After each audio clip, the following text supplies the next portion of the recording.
कर दी। Hello students, तो हम कल क्या पढ़ रहे थे? हम पीएच के बारे में पढ़ रहे थे, importance of pH in daily life. आज हम इसके दो टॉपिक पढ़ेंगे। एक हमने पढ़ना है कि pH change as the cause of tooth decay. ठीक है, जो हमारे दांत होते हैं उसमें क्या हो जाता है, डीके हो जाता है, वो भी किस वजह से होता है? पीएच चेंज की वजह से होता है। सेकंड टॉपिक आज हमने पढ़ना है self defence bye animal and plants through chemical warfare. ठीक है, तो ये दो चीजें हम पढ़ेंगे। सबसे पहले हम इसका फर्स्ट टॉपिक डिस्कस करेंगे कि जो हमारी पीएच चेंज से क्या हो जाता है। आपको पता है कि जो हमारी बॉडी होती है वो किस पीएच पे काम करती है? 7 to 8। ठीक है, 7 to 8। हमें पता है कि जो हमारा ब्लड है, ब्लड का पीएच कितना होता है? 7.4। ठीक है, तो ये चीज है। अगर हमारे माउथ का, जैसे कि टूथ कहाँ पे होते हैं? हमारे माउथ के अंदर टूथ है। तो टूथ डीके किस वजह से होता है? कि जब हम खाना खाते हैं, ठीक है, खाना खाने के बाद कुछ खाना क्या होता है कि हमारे दांतों के बीच में रह जाता है। तो उस वजह से क्या हो जाता है, आपका जो खाना रह गया है, तो वहां से क्या हो जाता है, वहां पे बैक्टीरिया प्रोड्यूस होते हैं और जो क्या प्रोड्यूस करते हैं? एसिड। ठीक है, एसिड। तो वहां पे जो हमारी पीएच है वो क्या हो जाती है? 5.5। ठीक है, अगर पीएच हमारी 5.5 या उससे कम हो जाती है तो क्या हो जाता है, वहां पे हमारा जो पीएच का नेचर है वो कैसा है? एसिडिक है। ठीक है, तो एसिडिक है, इस वजह से क्या होता है? टूथ डीके होगा।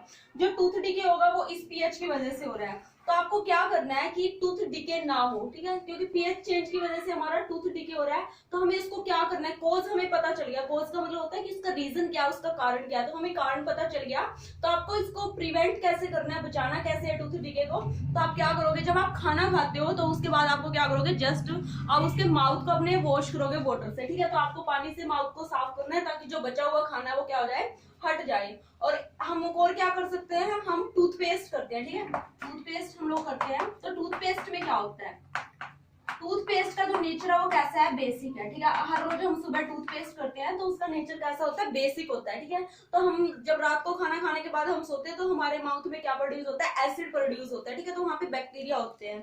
तो उससे क्या हो जाएगा, जो बैक्टीरिया ने एसिड प्रोड्यूस किया, जब हम सुबह टूथपेस्ट करते हैं तो एसिड किसके साथ रिएक्शन करता है? बेस के साथ। ठीक है, तो जब एसिड और बेस रिएक्शन करेंगे तो क्या बन जाएगा हमारा? हमें पता है कि न्यूट्रलाइजेशन रिएक्शन होते हैं। जब भी कोई भी एसिड बेस के साथ रिएक्शन करता है तो उसकी रिएक्शन क्या होती है? हमारा प्रोडक्ट क्या बनता है? सोल्ट प्लस वाटर बनता है। ठीक है, सोल्ट प्लस वाटर। तो क्या हो जाता है, इस रिएक्शन का हम नाम क्या देते हैं? Neutralisation reaction. ठीक है, न्यूट्रलाइजेशन। कल भी हमने न्यूट्रलाइजेशन रिएक्शन पढ़ी थी हमारे स्टमक में, कि हमारे स्टमक में एसिड प्रोड्यूस होता है जब भी हम जैसे इनो पीते हैं। तो इनो भी क्या होता है? बेस होता है। वो एसिडिटी को, जब एसिडिटी हो जाती है तो इनो पीते हैं, क्योंकि इनो का नेचर कैसा होता है? बेसिक होता है। तो एसिड और बेस मिलके क्या हो जाता है? न्यूट्रलाइज हो जाता है। तो हमारे स्टमक में भी एसिड का जो इफेक्ट था वो क्या हो जाता है? न्यूट्रल हो जाता है। तो सेम केस हमारा टूथ के केस में होता है कि जो हमारे माउथ का नेचर कैसा हो रखा है? एसिडिक हो रखा है। जब हम वहां पे टूथपेस्ट कर रहे हैं तो वो बेसिक है, तो एसिड और बेस रिएक्शन करके क्या बना देते हैं? न्यूट्रल हो जाता है। ठीक है, तो हमने फर्स्ट स्टेप डिस्कस किया इसका। सेकंड स्टेप देखते हैं इसका। सेकंड मेथड क्या है कि self defence bye animal and plant through chemical warfare, यानी कि केमिकल को प्रोड्यूस करके जो प्लांट्स है या एनिमल्स है वो क्या कर सकते हैं? सेल्फ डिफेंस कर सकते हैं। वो कैसे डिफेंस कर सकते हैं?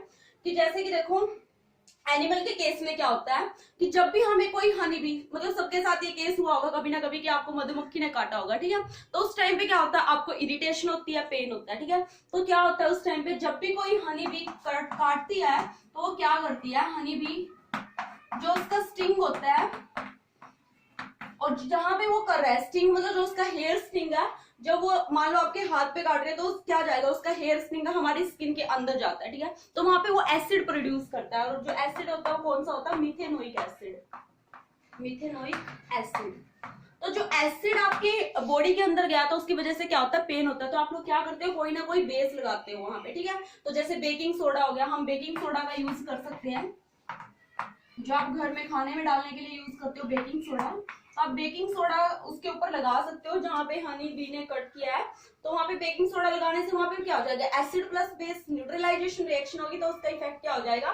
कम हो जाएगा। ठीक है, एक चीज और आप देखते हो, जो नेटल का एक प्लांट होता है, नेटल लीव्स, आप उसको बोलते हो नेटल लीव्स। जहां पे ये प्लांट होता है, जो इस प्लांट के ऊपर ना कुछ हेयर्स होते हैं। ठीक है, प्लांट्स के ऊपर हेयर्स है। अगर बाय चांस हम चल रहे हैं और हमें नहीं पता कि मतलब कि हेयर है, कुछ ध्यान नहीं रहा, और मान लो हमारे ऐसे चलते हुए हाथ लग गया, तो जो हेयर स्टिंग करेगा हमारे, ठीक है, स्किन में जाएगा, तो वो भी कौन सा एसिड डालता है हमारे अंदर? जो स्टिंग है उसका वो मिथेनोइक एसिड डालेगा, क्योंकि अगर एकदम से हेयर पे टच किया तो हमें दर्द होगा। दर्द या इरिटेशन वो किस वजह से हो रही है? वो एसिड की वजह से हो या मिथेनोइक एसिड की वजह से। तो वहां पे भी उसके पास में एक और प्लांट होता है, उस प्लांट का नाम होता है डोग प्लांट। प्लांट का नाम है डोग प्लांट। तो जो नेटल लीव्स है इनका नेचर कैसा था, एसिडिक था। ये वाला प्लांट एसिडिक था। तो इसी के पास में कहते हैं ना कि नेचर में भी क्या होता है कि जो नेचर है वो खुद भी प्रोवाइड करता है न्यूट्रलाइजेशन ऑप्शन, ठीक है।